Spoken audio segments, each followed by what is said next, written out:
My apartment pipe burst at midnight, and I called Mom, Dad, and my sister while water covered the floor. No one picked up. I spent the night cleaning alone. 3 days later, Dad texted, "Come help your sister move." Family shows up. I left him on read. My name is Wade Harmon. I am 32 years old. I work as a logistics coordinator for a regional freight company here in Portland, Oregon. My job is to be the person who answers at 2 a.m. When something breaks in the supply chain in the middle of the night, a missed shipment, a truck breakdown, a customs hold, I am the one who gets the call, makes the list, contacts the right people, and solves the problem before morning. I have never once let a call go to voicemail when it was my problem to solve.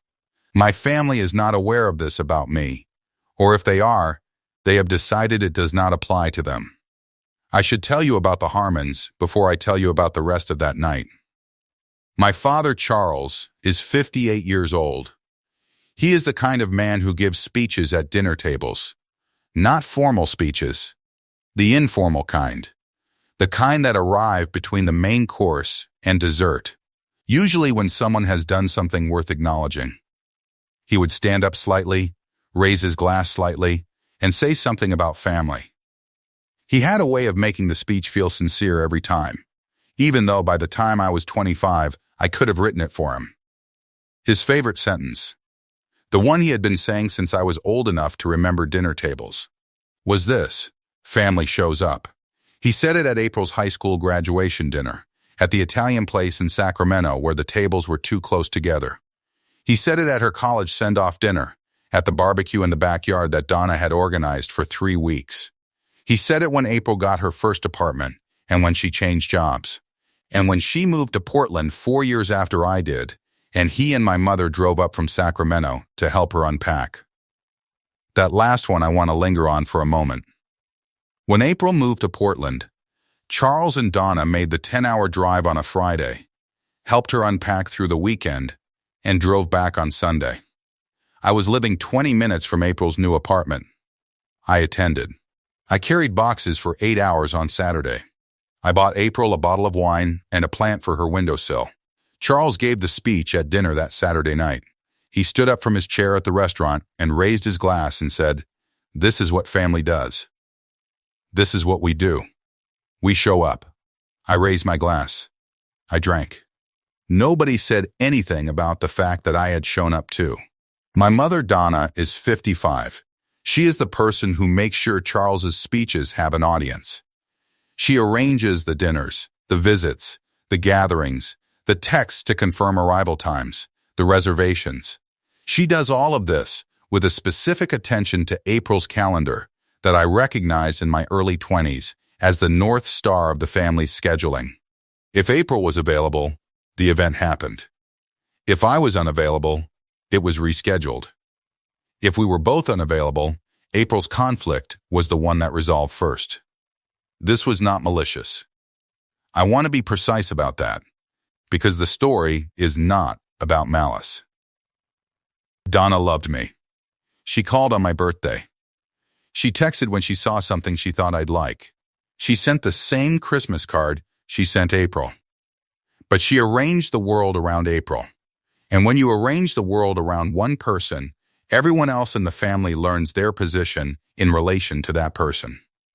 They learn it without being told. They learn it the way you learn where to stand in a room where someone else is always at the center. My sister April is 28.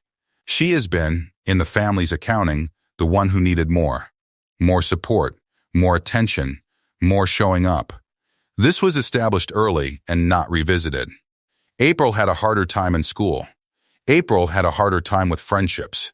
April was sensitive in a way the family had decided required careful handling, and careful handling had been provided for 28 years without anyone asking whether it still fit. I was not sensitive. I handled things. That was my position. I moved to Portland at 25 with a job offer and the specific relief of a person leaving a house that had always had one child at the center of it and had never named that arrangement out loud. Portland suited me. The city was practical. It rained enough to feel honest. The logistics work was good work. The kind where the problem was always clear, even when the solution wasn't. I had a small apartment on the east side with a view of the parking lot of a hardware store, which I found oddly grounding. Things going in and coming out. Movement with a purpose. I am good at my job because I understand the difference between a problem and a crisis. A problem has a solution. A crisis has a solution you have to find in less time. Both are manageable if you keep your head and make the right calls. My family did not see this about me. They saw the handling and assumed the ease. They saw the lack of visible struggle and concluded the absence of need. I had organized myself too well, too early, too quietly. The result was that by the time I was 30, I had become, in their accounting, a person who did not require anything. That was not true. It was just that the things I required were rarely offered. There was one moment from earlier that I have thought about since February. When I was 12, my Little League team made the district championship. Saturday in June. The game was at noon. April had a dance recital the same Saturday. She was 8. The spring showcase. Not a championship. A showcase. Charles went to the recital. He told me that morning he would try to make it for the second half. April was nervous about her solo, and he thought she needed him there. He said it the way he said things that had already been decided, gently but completely. The team won. A double in the fourth inning scored 2 runs. After the game there was pizza. My father arrived at the pizza place at 3:30. The team had mostly left. He put his hand on my shoulder, said he was proud. He had heard it was a great game. Thanks, I said. He said, April nailed her solo. On the drive home, I sat in the back seat and looked out the window. I was 12. I had no words for what I understood in that car. I have them now. I was the one who would be fine. Charles had made that decision so early and so completely that it had become invisible to him. Not cruelty, not neglect, just a map of the family that had assigned me to the part of the territory where things took care of themselves. I spent the next 20 years making sure the map looked accurate. I want to tell you about 3 things that happened before the pipe burst. The pipe burst was not where the story started. It was where the counting stopped. The first was my car accident, 18 months ago. A fender bender on the Burnside Bridge during the rain. The other driver ran a red light. I was fine. The car needed a new front bumper. I sat on the side of the road in the rain waiting for the tow truck, and I texted the family group chat, because that felt like what you did when something happened to you. The group chat went quiet for 4 hours. I sat in the tow truck and watched the chat on my phone. No response. Then, at the 4-hour mark, my mother texted, "So glad you're okay, honey." Then my father texted the same sentence, word for word, which meant Donna had read it to him and he had sent it. Then April, from wherever April was, texted, "Oh no. Feel better, as though I had a cold." I put the phone in my pocket and looked out the tow truck window at the rain. No reply. The second was my promotion. 8 months ago. Logistics coordinator to senior coordinator. 3 years of specific, demonstrated work. A pay increase and a small team. It was the thing I had been working toward, and it had arrived, and I texted the group chat a screenshot of the email. My mother sent 3 hearts. My father sent a thumbs up. April replied 40 minutes later, "Congrats, Wade." Also, has anyone heard about the engagement party venue? Brett and I are trying to finalize the caterer. 11 messages about the caterer followed. The venue was confirmed. A Saturday in October. The deposit paid. No one mentioned the promotion again. The email from my manager I saved to a folder I labeled with the date. Then I closed the group chat and went back to work. The third was April's engagement party, 2 months after that. A restaurant in Portland on a Saturday. I was in Seattle for a work conference, and I drove 4 hours on Saturday morning, leaving at 6 a.m. to make the party, arriving with 20 minutes to spare. I sat at the table. I talked to Brett, who is a genuinely fine person. I raised my glass when Charles stood and said, "This is what family does." I drove 4 hours back to Seattle that same evening because the conference continued Sunday. Nobody asked about the conference. Nobody mentioned the drive. I am telling you these three things not to build a case. I am telling you because they were the data. And when the pipe burst in February, and I called Mom and Dad in April, and 3 gray logs appeared on my screen, I was not surprised. That is the part that tells you everything about how long this had been going on. I was not surprised. I was just finished. The pipe burst at 11:58 on a Thursday in February, and for the first 20 minutes, I was alone with it. The sound came from the utility closet first. A hissing that I heard from the bedroom and told myself was the building settling. Then the hissing got louder and became something else, and when I opened the closet door, the water came at me from the supply line behind the washing machine connection, fast and cold, already an inch across the closet floor and moving. Called Mom. 4 rings. Voicemail. Called Dad. 4 rings. Voicemail. Called April. 2 rings. The call stopped. Declined. The phone went on the counter face down. Then the main water shutoff under the sink, which I had located when I moved in the same way I locate fire exits in hotels. I know where it is and how it works. I had located it when I moved in, the same way I locate the fire exits in hotels, because that is the kind of person I am. Then the mop came from the same closet. Every towel went across the kitchen threshold to slow the spread toward the carpet. Shoes from the hallway stacked on the bathroom counter. The small shelf of paperbacks near the floor moved to higher ground. My socks were soaked through by 12:15.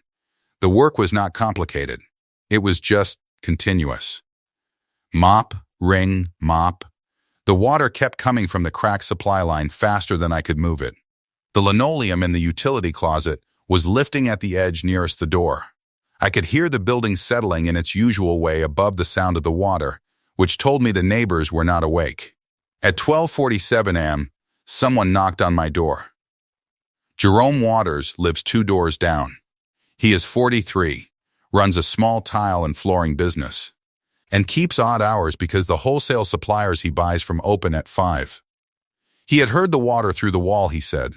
He was holding a shop vac by the handle the way a person holds something they expect to use. I almost said I was fine. I have said I was fine so many times in my life that it had become a reflex, the first sentence that arrived regardless of whether it was true. I almost said it to a man standing at my door at 12:47 and holding a shop vac because I had called him from a waterlogged apartment at midnight, and he had come. Yeah, I said, come in. We worked until 4 a.m. Jerome ran the shop vac while I mopped. We moved the washing machine together to get to the supply line. He found the shutoff for the line specifically, which I had not known existed, and turned it off so we were dealing only with what was already on the floor. We stuffed rags around the cracked section as a temporary fix. We pulled up the utility closet's threshold strip to check the subfloor. Jerome got a fan from his apartment and set it in the doorway to start the drying. He knew what he was doing. Tile and flooring, water damage was his professional context. He assessed things with a quick professional eye and suggested things in the tone of a man who is helping rather than managing. At 4 a.m. he picked up the shop vac. He said, "Plumber first thing. You'll want to check the subfloor in daylight." I said yes. He said, "Let me know if you need anything." Then he went back to his apartment without another word. He did not ask to be thanked. He did not comment on the hour. He had appeared with a shop vac and worked 3 hours and left, the way people who are genuinely useful in a crisis operate. No announcement, no invoice, just presence when it was needed and absence after. I mopped the last of it at dawn. The apartment smelled like wet concrete, and the fan was loud, and outside the window the city was beginning the first gray stages of morning. My phone was on the counter, face down. 3 gray call logs at the top of the screen when I picked it up. I looked at them for a moment. Then I set it face down again and went to bed. It was 5:15 a.m. In the morning, the plumber got the first call, before coffee. Then came the water damage claim with my renter's insurance. Then the building manager got a text with photos of the cracked supply line, which was the building's responsibility, and got a response within an hour that maintenance would be there by noon. Then a restoration company got scheduled to schedule an assessment of the subfloor. Because Jerome had told me subfloor water damage was not always visible on the surface, and I had learned to take Jerome at his professional word. Work happened 2 hours late. My socks from the night before were in the trash can by the door. Nina Polk looked at my face when I came in. She had a way of reading a room accurately without appearing to look at it. "Rough night?" she said. Sitting down, I told her. "Not all of it. The pipe, the water, the 3 gray call logs, Jerome and the shop vac, 4am, the subfloor fan." She listened without interrupting, which was something Nina did well. When I finished, she said, "Did anyone come help?" I said my neighbor came. She nodded. Then she said, without looking up from her screen, "Not your family?" I said no. She went back to work. She did not say she was sorry.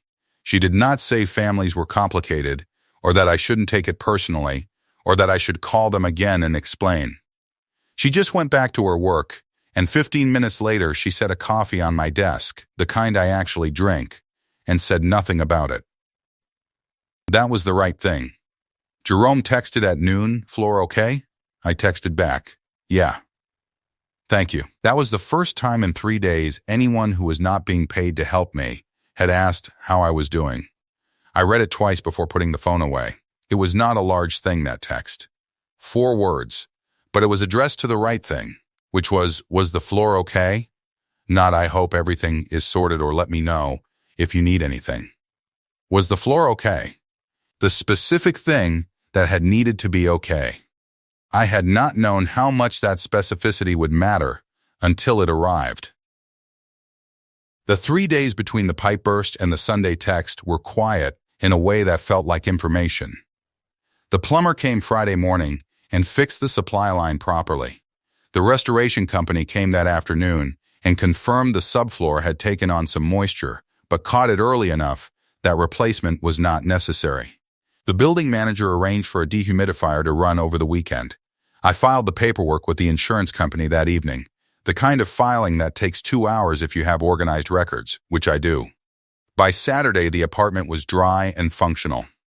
The utility closet smelled like the chemical inside dehumidifiers, a clean industrial smell. The washing machine was back in place. The fan Jerome had left was returned to him, with a thank you note slid under his door, because I was not home when he came to collect it. Saturday evening I ate dinner and watched something and went to bed. Ordinary. The kind of evening that is only notable in the context of the thing that is not happening, which was no call from my family asking how the apartment was. Charles had texted on day 2. Heard about the pipe. Hope it's sorted. That was it. 5 words and a period. Hope it's sorted. As though the pipe were a scheduling conflict. As though sorted was the right word for an apartment full of water at midnight. I read it once and put the phone down. Not in anger. I want to be clear on that. By day 2, I was not operating from anger. Anger had come and gone in the first hour after midnight, in the way anger goes when there is work to do, and anger does not help with the work. What was left by Saturday evening was something quieter and more durable. 3 days after the pipe burst, on a Sunday, the phone buzzed at 10:14 in the morning. A text from my father. Charles never texted long messages. He was a dinner table man, a speech man, a man who communicated in person or on the phone with the specific belief that real conversations happen face to face, and that texting was for logistics. The text said, "Come help your sister move. Family shows up." 9 words. No, how are you? No, by the way, how did the pipe situation turn out? No acknowledgement of the 3 gray call logs, or the plumber, or the subfloor, or the 4 hours I spent soaking water out of the utility closet at midnight while my phone sat on the counter face down. Come help your sister move. Family shows up. The phone stayed in my hand for a moment. He meant it completely. I want you to understand that about Charles. He was not being sarcastic. He was not sending a test. He was doing what he had always done, what he had done at April's graduation and her move in, and the engagement party dinner, he was assembling the family for April. He said family shows up with the full conviction of a man who believed the sentence. What he had never examined was the direction of the showing up. He had never asked, who shows up for whom? He had simply assumed that because we all arrived at the same events, the arriving was mutual. He did not remember February. Or he had not connected February to now. Or he had connected them and decided they were separate things, the pipe being one kind of event and April's move being another, and the appropriate response to each being different, and that being obvious. I do not know which of those is true. I stopped needing to know. I read the message one more time. 9 words. No question about the apartment. No question about the subfloor, or the plumber, or the supply line, or the 3 phone calls from midnight 3 days ago that had gone to gray. Come help your sister move. Family shows up. The read receipt turned blue under his message. I set the phone on the kitchen counter, face down. The same counter. The same motion I had made at 12:01 m Thursday when the 3 calls had gone to gray and I had put the phone down and gone to get the mop. Same counter. Same motion. Different reason. The floor was dry now. The messages came in the order that made sense. Charles, 20 minutes after the blue receipt, Wade? A single word with a question mark. The message of a man who has not been ignored before and does not yet know what he is looking at. Charles, 40 minutes later, this isn't like you. Which was exactly right. It was not like me. Being like me had meant, for 32 years, coming when called, staying when needed, carrying what needed carrying, and driving 4 hours from Seattle to raise a glass at a party. Then Donna, honey, your father asked you something. April needs help with the heavy furniture. Your father asked you something. As though the asking created the obligation automatically, regardless of any context before or behind it. Then April, for the first time since the pipe burst Thursday, the first time in 4 days, Wade, are you okay? Every message read. Blue receipts under each in sequence. From the kitchen table, eating breakfast, watching them turn. None of them got a reply. This was not an explosion. Not a speech. Not the moment where a long message went out cataloging the car accident and the promotion and the 4-hour drive and the midnight calls and the gray logs. No list. Nothing to screenshot. Just quiet. There is a thing that happens when you stop being available to people who have always assumed your availability. The silence looks to them like an error. A malfunction. Something wrong with the signal. Because Wade always answers, Wade always comes, Wade always shows up. From Charles, is your phone working? From Donna, Wade, we're worried. From April, Wade, seriously, are you okay? Please answer. None of them mentioned February. Not one connected the silence to the Thursday. The silence they were worried about was the one that inconvenienced them. The silence that had happened to me was not worth a call. The phone went face up on the kitchen table. Breakfast finished. Jerome's door got a knock. He answered in a flannel shirt, coffee in hand. You left your shop vac. I know. Figured you might need it again. You want it back? He considered this. Not really. Keep it. Back in the apartment, door closed. 3 more messages on the phone. Face down. I said, do you want it back? He thought about it. Then he said, not really. Keep it. I told him I'd make him coffee sometime. He said he held him to that. I went back to my apartment and closed the door. The phone was still face up on the table. 3 more messages had arrived. Face down. I want to tell you what I understood that Sunday morning. I had not stopped loving my family. I want to say that plainly because it is true, and because it is the part that makes this harder to explain than it would be if it were simple. If I had stopped loving them, the silence would have been easy. You stop caring, you stop answering, you move on. That is not what happened. What happened was that I understood something I had been not understanding for 32 years. Charles believed he was a family man. He believed it because he showed up. He drove 10 hours to help April move. He gave the speeches at every dinner.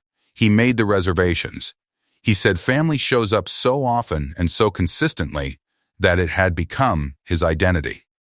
The thing he would have listed first if someone asked him who he was. What he had never examined was the direction, who he showed up for, whose call he answered at midnight, and whose call he let go to gray, whose crisis he drove toward and whose crisis he slept through. He was not a bad man. He was a man who had made a quiet decision years ago about who needed him and who could handle it, and had honored that decision so consistently and so naturally that it had become invisible. Not gravity, not weather, more like furniture. You stop noticing the furniture because it has always been where it is. I had been the furniture. I had been the one who handled it. A pipe burst at midnight, and I called the people I thought of as my emergency contacts. They did not answer. A neighbor I had exchanged maybe 40 words with in 2 years brought a shop vac to my door at 12:47 a.m. and worked for 3 hours and went home. 3 days later, the people who had not answered called me to come help with furniture. This is not an accusation. It is arithmetic. The math had been wrong for 32 years. The correction was not complicated. The correction was this: stop. Stop driving 4 hours. Stop answering first. Stop being the one who can handle it long enough for the family to notice that something has to change when the one who can handle it is no longer available. I do not know if they will notice. That is not the point. The point is that I stopped doing the calculation wrong. Here is what happened over the following 6 months, in 4 things that I want to tell you as they were. The first was Charles, 3 days after the Sunday. He called at 6 in the evening, which was when he called when he wanted to be heard rather than read. I was coming out of a meeting at work, so it went to voicemail. I listened to it in the parking garage before I started my car, sitting in the dark with the phone to my ear. He said he did not understand what was going on. He said April had called Brett's friends to help with the furniture and it had worked out fine.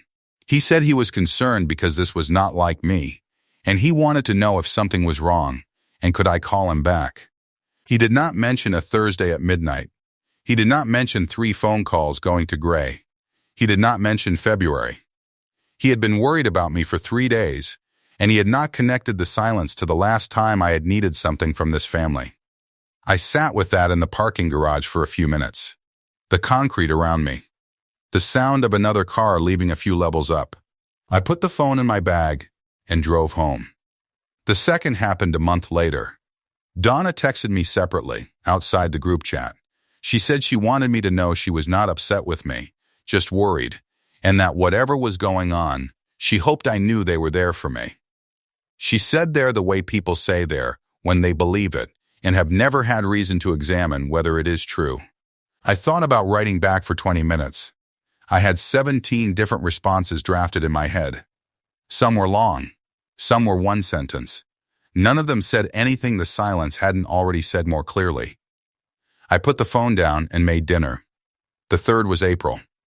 She called on a Saturday 2 months later. I watched the call go to voicemail. The voicemail was 41 seconds. She said she knew something was going on, and she wished I would just talk to her. She said she was sorry if she had done something wrong. She did not know what she had done. That was the part I thought about most. Not the anger, not the car accident, not the promotion group chat, or the 4-hour drive, or the 3 gray call logs. The part I thought about most was April's voice saying she was sorry if she had done something, and meaning it, and genuinely not knowing what it was. They had chosen her so naturally, so completely, so long, that none of them knew they were choosing. It had just become the shape of things. The arrangement they had all agreed to, without any of them ever having a meeting about it. That was sadder than if it had been deliberate. The fourth was Jerome, 2 months ago, a Tuesday evening. He knocked and said there was leftover soup. I said sure. I went to his apartment and sat at his kitchen table, and we ate and watched something on his television, a nature documentary about birds that neither of us had sought out specifically, and that turned out to be interesting. I was back in my apartment by 9. Nobody in the family knew about Jerome. Not because I was hiding him, because nobody in the 6 months since February had asked what my life in Portland looked like, what I did on Tuesdays, whether I had people nearby. Jerome had been there at midnight with a shop vac and had not required anything from me afterward. That turned out to be the foundation of something I had been missing for a long time and had not known to call by name. It has been 6 months since the Sunday morning text. My apartment is fixed. The subfloor is solid. The plumber who came that Friday was thorough and found a second weak point in the same supply run that would have gone within the year, and he fixed both. The utility closet has a new shutoff valve I can reach from the doorway without bending down. Some problems are worth preventing when you can see them coming. Jerome's shop vac is in my hallway closet. I have used it once since February, for something minor. I am going to keep it there, not as a memorial to the night he brought it over, just because shop vacs are useful, and I now have one. The group chat still exists on my phone. I have not left it. I have not blocked anyone. I have simply been quiet in it, the way you can be quiet in a room you are still technically in. And the chat has gone quiet around that silence. Gradually, the way rooms go quiet when the person who is providing the energy stops. April posted a photo of a new piece of furniture in October. Brett commented a heart. Donna commented 3 hearts. Charles commented looking good. The photo was of a couch. I read the comments. I did not add one. A week later, Charles sent a message to the group. Family dinner at Thanksgiving? Hoping for a full house this year. Donna sent 3 hearts. April sent a yes with an exclamation mark. I read it. The red receipt turned blue. I put the phone down. Charles sent a message in May, separately, just to me. 6 words, hope you're well, son. I read it and did not reply. His messages have gotten shorter since February.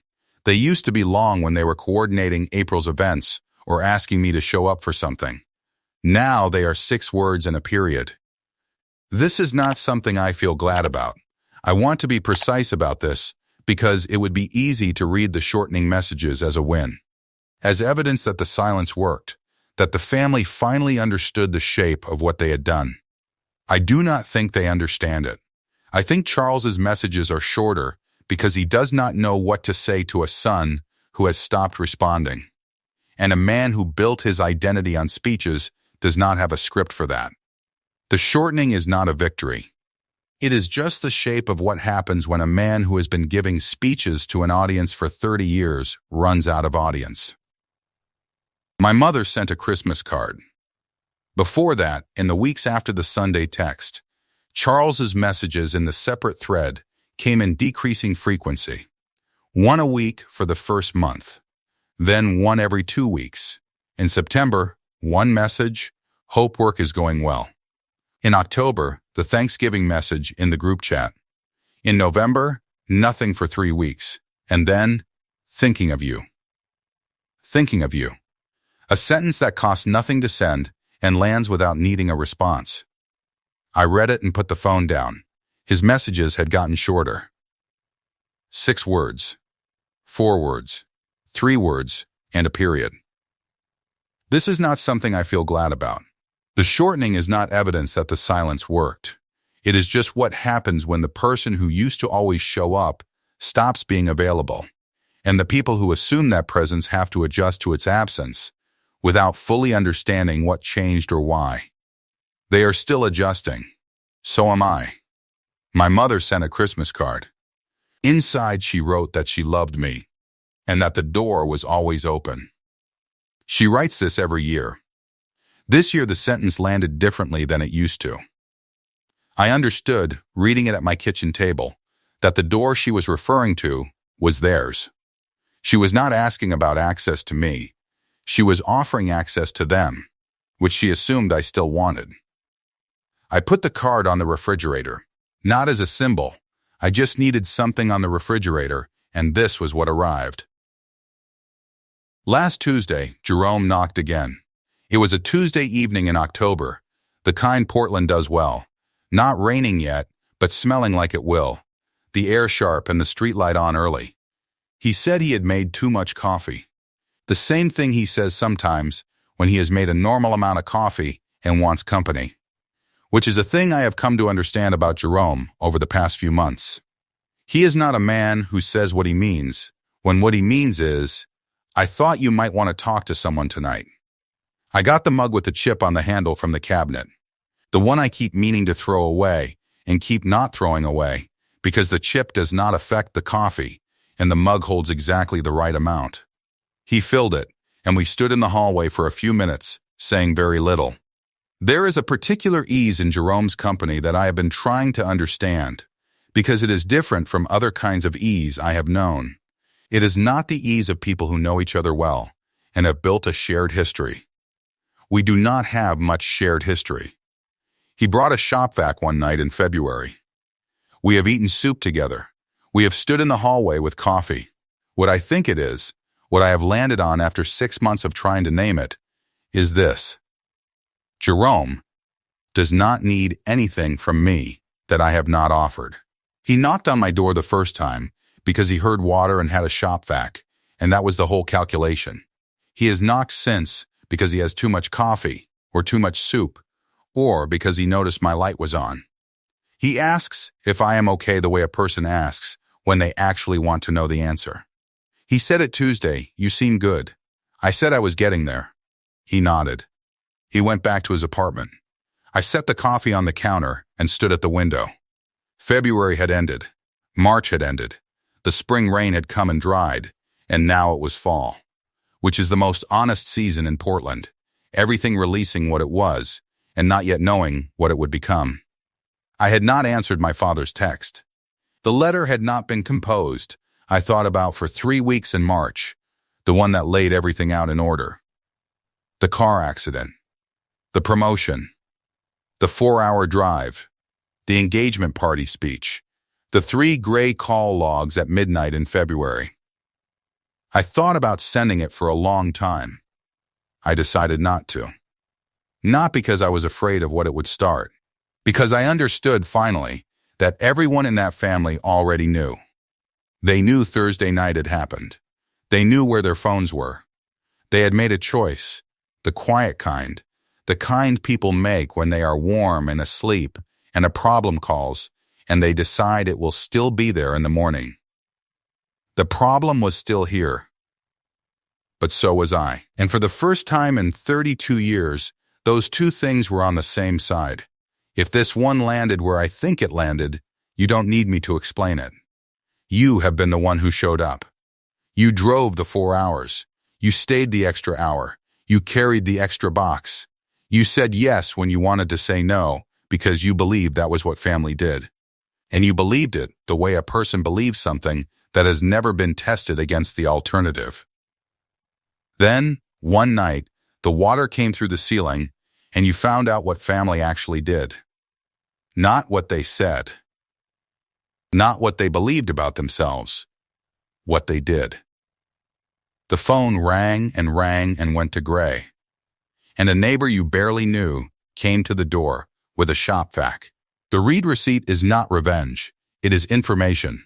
It says, I see the message. I have always seen the message. I am choosing, for the first time, not to answer it the way I always have. Drop a comment. Tell me where you were on the night your water came through the ceiling. Subscribe for the next one.